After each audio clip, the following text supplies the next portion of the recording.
રાજકોટ શહેરમાં ઘરે ઘરેથી ડોર ટુ ડોર જે ગાર્બેજ કલેક્શન કરવામાં આવે છે રાજકોટ મહાનગરપાલિકાની સોલિડ વેસ્ટ શાખા દ્વારા, આ કચરાનો અંતે ક્યાં નિકાલ થતો હોય છે કે નાકરાવાળી ડમ્પિંગ સ્ટેશને, ત્યાં જે કચરાના ઢગલા થાય છે તો આપને પ્રશ્ન થતો હોય છે કે એ ઢગલાનું શું, તો એ ઢગલાનો પણ નિકાલ કરવાનો હોય.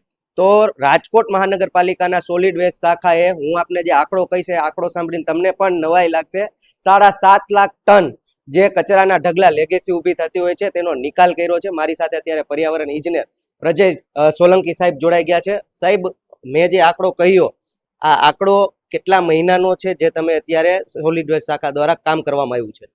એટલે આ જે આપણે 7.5 લાખ ટન લેગસી વેસ્ટ જે આપણે પ્રોસેસ કર્યો તે આપણે જાન્યુઆરીમાં શરૂ કર્યો અને જૂનમાં આપણે એને પ્રોસેસ કરી નાખ્યો.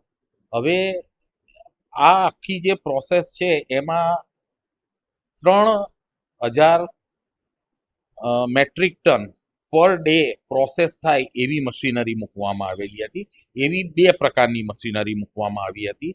એટલે રોજનું 5 થી 6000 મેટ્રિક ટન પ્રોસેસ આપણે કરતા હતા. હવે આમાં 2 વજ્ર પ્રકારના મશીન મૂકેલા હતા, જેમાં આમાં 3 સ્ટ્રીમ્સ અલગ થાય છે. એમાં એક તો આરડીએફ અલગ થાય, જે સિમેન્ટ ઇન્ડસ્ટ્રીમાં ફ્યુલ તરીકે વપરાય છે. બીજું છે ઇનર્ટ મટીરિયલ નીકળે એમાંથી. ઇનર્ટ મટીરિયલ જે નીકળે એ લેન્ડફિલ સાઇટમાં આપણે ડિસ્પોઝ કર્યું, જેમાં કાંકરા હોય, પથ્થર હોય, એ રીતનું હોય. અને ત્રીજું નીકળે છે કમ્પોસ્ટ. તો આ કમ્પોસ્ટ જે નીકળ્યું ને એ ખૂબ સારું હોય, કેમ કે ઘણા સમયથી વેસ્ટ પડ્યો હોય, એટલે એ વેસ્ટમાંથી ડીકમ્પોઝ થઈને કમ્પોસ્ટ બન્યું હોય. એ કમ્પોસ્ટ આપણે ખેડૂતોને નિઃશુલ્ક આપેલું છે. સાહેબ, આ ક્યાં આપણે વિતરણ કર્યું છે ખેડૂતો માટે? ખેડૂતો બધા પોરબંદર વિસ્તાર છે, પછી અમરેલી સાઈડના ને એ નદી કાંઠે, આપણે દરિયાકાંઠાના જેટલા વિસ્તારો છે ત્યાં એ બધા ઘણા લઈ ગયા છે આપણી પાસે. આમ ગણીએ તો ઐતિહાસિક સિદ્ધિ છે અત્યારની આ છેલ્લા 6 મહિનાની. આ 6 મહિનામાં 7.5 લાખ ટન પ્રોસેસ થવું ને એ ખરેખર ખૂબ જ સારી બાબત છે અને ખૂબ જ સારું કામ થયું છે. હવે આપનો નેક્સ્ટ શું ટાર્ગેટ છે? અત્યારે હાલ પણ અમારે એકચ્યુઅલી એવું છે કે લેગસી વેસ્ટ શા માટે થાય છે એના ઉપર અમે વર્ક હવે કરીએ છીએ. કે લેગસી વેસ્ટ એટલે થાય છે કે આપણે પ્રોસેસિંગ, સોલિડ વેસ્ટનું પ્રોસેસિંગ નથી કરી શકતા. હવે પ્રોસેસિંગ કરવા માટે અત્યારે હાલ અમે 3 MRF પ્લાન્ટ અત્યારે અમે બનાવીએ છીએ. એમાંથી એકનું લોકાર્પણ હમણાં જ માન્ય મુખ્યમંત્રી શ્રીના હસ્તે કરાવડાવ્યું છે.